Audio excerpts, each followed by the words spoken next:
Je pense qu'il faut long terme d'abord et construction progressive. C'est-à-dire que je pense que l'investisseur particulier, il doit d'abord sélectionner un environnement qui lui convient, un marché qui lui plaît et qui lui parle.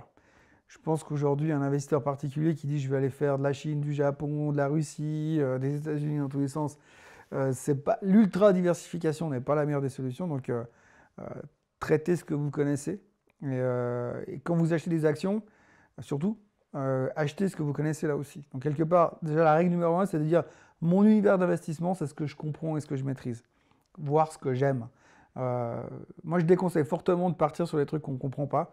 Les gens sont fascinés souvent dans les marchés par la biotechnologie, parce que alors, forcément, ils vont découvrir le médicament miracle qui va régler tous les problèmes de la planète. Et ça n'existe pas pour l'instant non plus, c'est extrêmement difficile à traiter, c'est très complexe à comprendre. Si vous n'êtes pas un docteur en biochimie, c'est pas évident de tout comprendre ce qu'ils font et où ils vont, et quelles sont surtout les possibilités de développement de certaines molécules, etc. Donc ça, j'éviterais. Mais par contre, en revanche, si vous dites, ok, ben, je reviens toujours un peu sur mes fans, enfin, ce que j'aime beaucoup, c'est Coca, par exemple, Nestlé, enfin, tous ces grands noms, où vous savez ce qu'ils font, vous comprenez ce qu'ils font, en plus, vous consommez ce qu'ils produisent, donc ça aide. Donc voilà, c'est simplement, c'est un peu de se rattacher à ce genre de choses, puis construire sur le long terme. Donc savoir pourquoi j'achète Coca-Cola, parce que je pense que bah, Coca-Cola, ça vaut 42 dollars, et puis dans 10 ans, je pense que ça vaudra 60 dollars, mais entre deux, j'aurai touché du dividende, et puis je suis parfaitement à l'aise avec ce qu'ils font. Donc vraiment, travailler sur le long terme, s'éloigner du bruit, parce que 99% du bruit médiatique qu'on entend sur les marchés financiers, c'est du bruit qui ne sert strictement à rien, si ce n'est à polluer l'environnement sonore. Donc ça, il faut éviter. Et il faut éviter d'écouter tout le monde et n'importe quoi, et n'importe qui. Et là aussi, ça rejoint aussi, construisez-vous votre propre opinion en écoutant différentes personnes.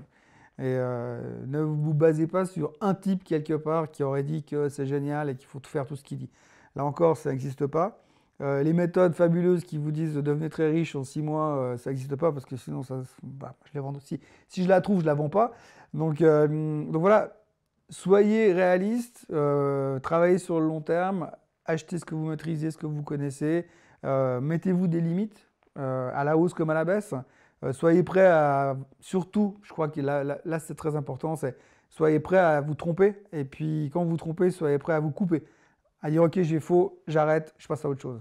Et soyez capable de tourner la page et de dire ok j'ai essayé, pas pu, je passe à autre chose, c'est pas grave. Un investisseur ne gagne pas à tous les coups, ça n'existe pas. Donc comme je disais avant, si vous gagnez 6 fois sur 10, c'est déjà génial.